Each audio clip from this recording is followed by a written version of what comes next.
Olá, turma! Bem-vindos para mais uma aula de matemática. Hoje nós vamos estar encerrando o capítulo 8 falando sobre grandezas e medidas. Vamos relembrar um pouco hoje sobre todas as medidas que estudamos no capítulo 8. Nós começamos falando sobre a medida de tempo, né? Quais são as unidades que utilizamos para medir o tempo? Podemos utilizar o calendário mensal, que é aquele calendário que se refere somente àquele determinado mês, e através dele a gente consegue perceber quantos dias tem uma semana, que são 7 dias, a quantidade de dias que possui naquele determinado mês, que pode ser 28, 29, 30 ou 31 dias, e também podemos perceber que naquele dia nós podemos ter dentro dele um total de 24 horas. Uma outra forma de medir o tempo é também através do calendário anual. Nesse a gente consegue visualizar todos os meses que formam um ano. Então nós podemos perceber o ano em que nós vamos estar naquele calendário anual, a quantidade de meses que nós vamos ter durante o ano, que é o total de 12 meses. Podemos também perceber no calendário anual que a gente pode agrupar, dividir esses meses em bimestres, que é quando a gente agrupa de 2 em 2 meses, trimestres, de 3 em 3 meses, ou em semestres, de 6 em 6 meses. Uma outra forma de medir o tempo é utilizando um outro instrumento muito conhecido por todos nós, que é o relógio. Através do relógio, a gente consegue identificar as horas e os minutos. Uma hora é formada por 60 minutos, então essa volta completa que o ponteiro maior dá no relógio é um total de 60 minutos, ou seja, vai formar uma hora. Já os 60 minutos os minutos são formados por 60 segundos. É aquele outro ponteiro mais fininho que não para de girar no relógio. Ele ali está marcando os segundos. Quando ele dá uma volta completa no relógio é porque ele já rodou 60 segundos, ou seja, 1 minuto se passou. Outra medida que estudamos é a medida de massa. É aquela medida que serve para identificarmos a massa corporal de pessoas, de animais, ou para identificar a massa que vai ter em alguns alimentos. Você conheceu as unidades de medida de massa e vimos também que o instrumento utilizado para medir a massa é uma balança. A massa ela pode ter as seguintes medições: o quilograma, representado pelo símbolo kg, o grama, representado pelo símbolo G, e o miligrama, representado pelo símbolo mg. Outro ponto importante que aprendemos na medida de massa é que 1 quilograma, ou seja, 1 kg, é igual a 1000 gramas. Então, quando nós juntamos um total de 1000 gramas, formamos 1 quilograma. E quando a gente junta 1000 mg, que são os miligramas, nós formamos 1 grama.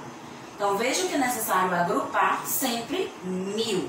Então, 1000 gramas formamos 1 quilograma, 1000 miligramas formamos 1 grama. Outra unidade importante foi a medida de comprimento. A medida de comprimento é aquela que vai servir para medir a altura, comprimento, largura de diversas coisas. E quais são as suas unidades de medidas? Temos o milímetro, que 10 milímetros nós vamos estar formando 1 centímetro.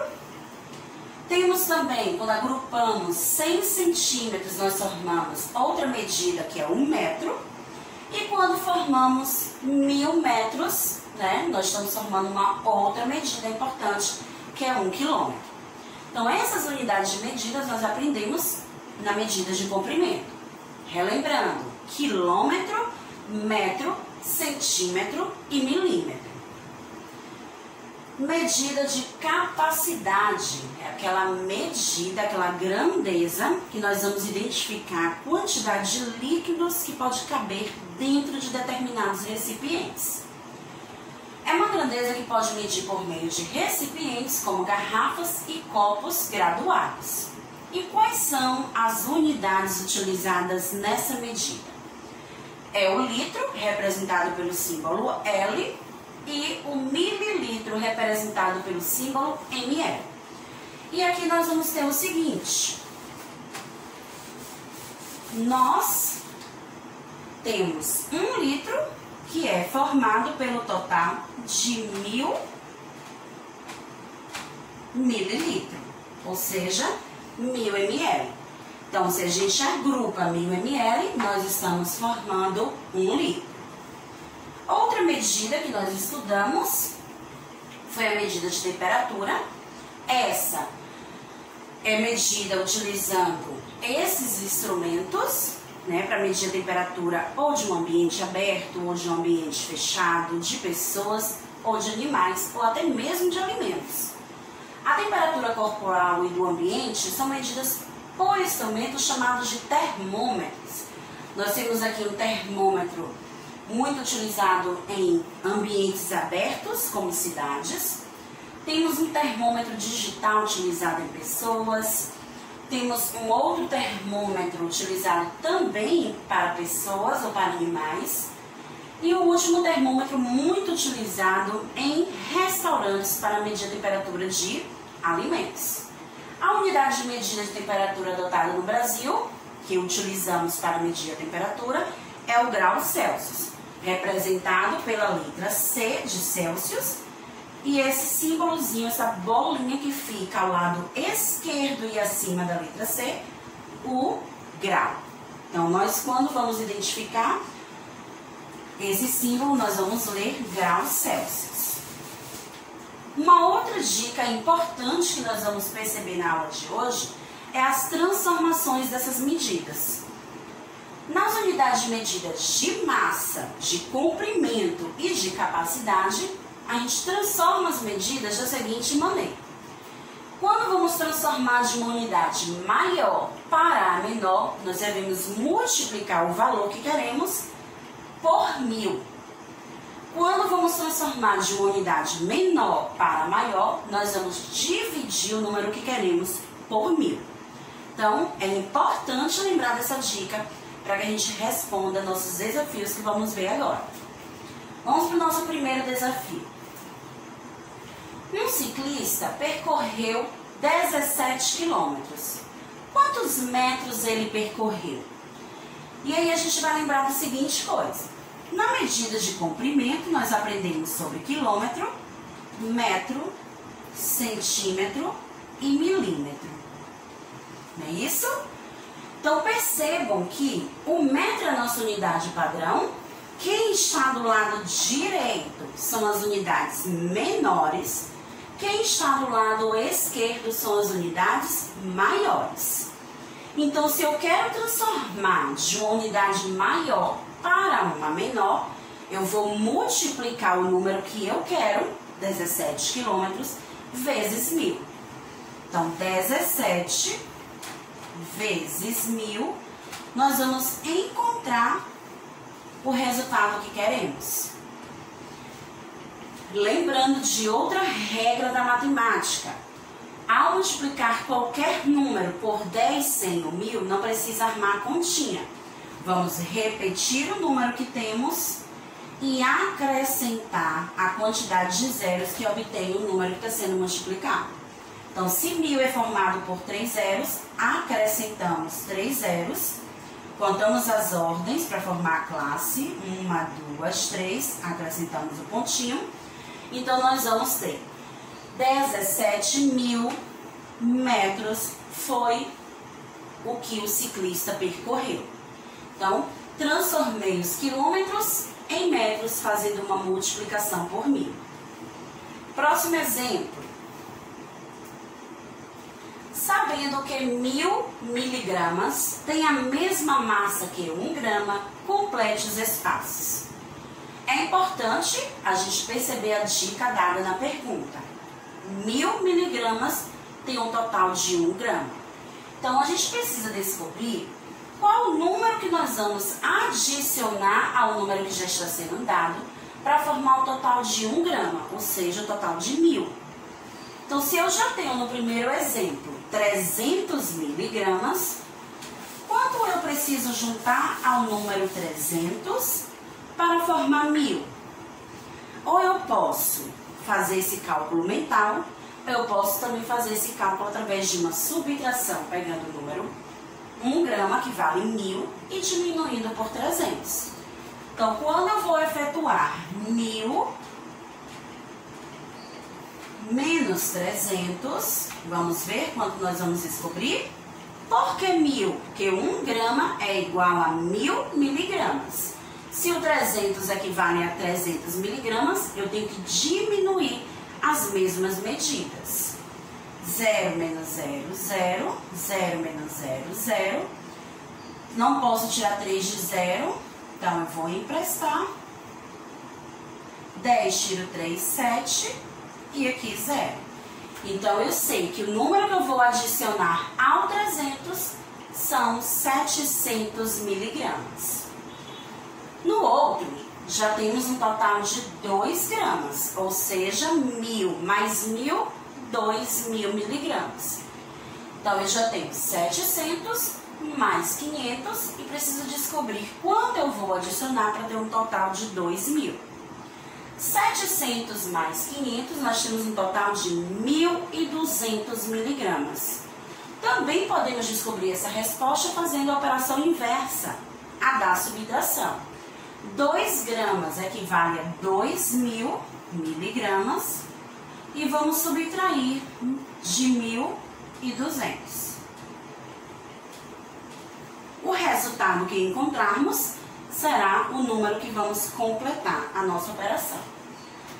0 menos 0, a gente já sabe que é 0. Eu não posso tirar 2 de 0, então eu vou emprestar, formando 10. 10 eu tiro 2, 8. 1 tiro 1, 0.